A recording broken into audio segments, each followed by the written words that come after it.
Vous écoutez Radio Equinox, la chaîne du peuple. La chaîne du peuple. Bonjour, désormais nous ne mettons plus la pression sur les forts de Yaoundé. Ils nous ont démontré qu'ils peuvent tuer qui ils veulent, mettre qui ils veulent en prison sans état d'âme, sans redouter quoi que ce soit. Ce sont désormais des intouchables. Aussi, nous ne mettons plus la pression sur le peuple camerounais parce que beaucoup ont démontré que ce sont les autres qui doivent prendre une balle pour eux ou aller en prison à leur place. D'autres ont prouvé qu'ils n'ont pas besoin de changement et que tout va pour le mieux malgré ce qu'ils peuvent subir en raison de la mauvaise gouvernance des gens de Yaoundé.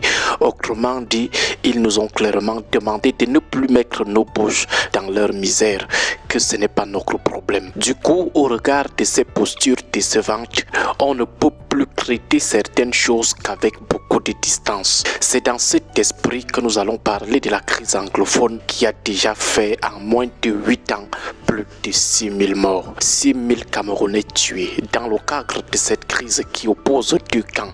Ceux qui estiment qu'au regard de la malgouvernance du régime de Yaoundé, leur partie du pays devrait se séparer de la zone francophone pour obtenir son indépendance sous le nom d'État d'Ambazonie. Et de l'autre côté, ceux qui estiment que la gestion de l'État actuel est excellente et qu'il n'y a aucune revendication à poser.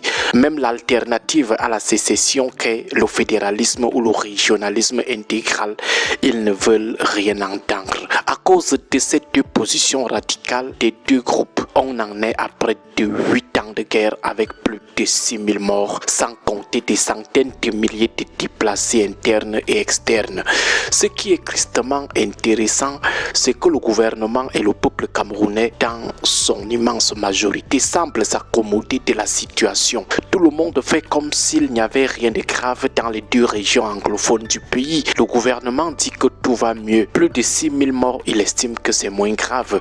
On organise chaque jour des kermesses au palais présidentiel. On fait venir des artistes de renom pour des concerts au palais des Doudi. Le vin coule à flot, des champagnes de marque, des vins rares. Les apparatchiks du pouvoir arrivent à ces kermesses en costume 3 pièces de couleur ou alors en blanc-blanc.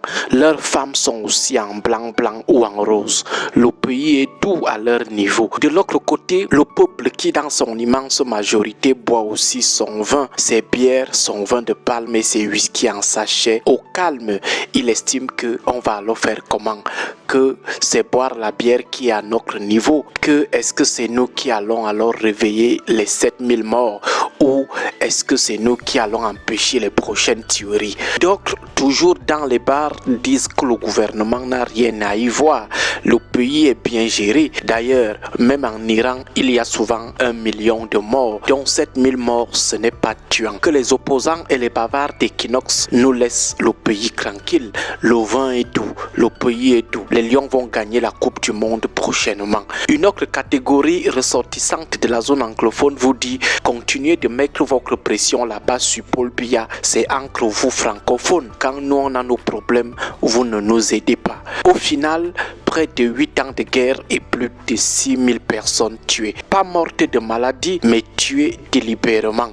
Avec cette indifférence, on ne peut que compter les morts chaque jour. En suivant la page de Zumento, on réalise que chaque jour, dans cette guerre, on tue au moins un homme en tenue. Il y a toujours au moins un civil qui est tué, presque chaque jour que tu as crié.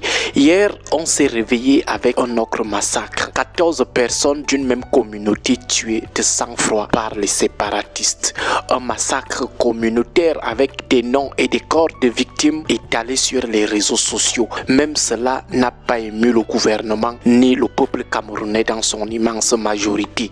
Pas de breaking news, pas de message de désarroi, d'indignation ou de condoléances des autorités camerounaises. Chez le peuple, chacun a continué de vaquer à ses occupations, se concentrant sur les faits divers, l'attente d'un nouveau gouvernement, la Coupe d'Afrique d'Afrique et les histoires de sous-vêtements. Bref, c'est l'indifférence totale depuis le massacre de ces 14 membres de la communauté Mbororo. Tout le monde estime que massacrer 14 personnes, y compris des bébés de 2 ans, c'est moins grave et que nous autres devons arrêter de tout grammatiser, de tout politiser. Tout le monde a fait comme si de rien n'était. Personne ne veut savoir si ce massacre peut déclencher finalement un conflit intercommunautaire sanglant et ouvert entre la communauté Mbororo et la communauté anglophone. Un conflit dans le conflit. Non, personne ne veut rien savoir. La tête est tournée ailleurs. En tout cas, nous souhaitons seulement aux deux parties, le gouvernement et le peuple, une bonne continuation dans leur posture d'indifférence. Continuons juste de compter les morts.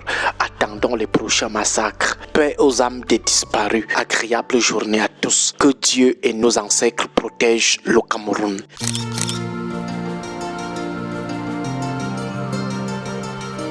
Caméra de rue.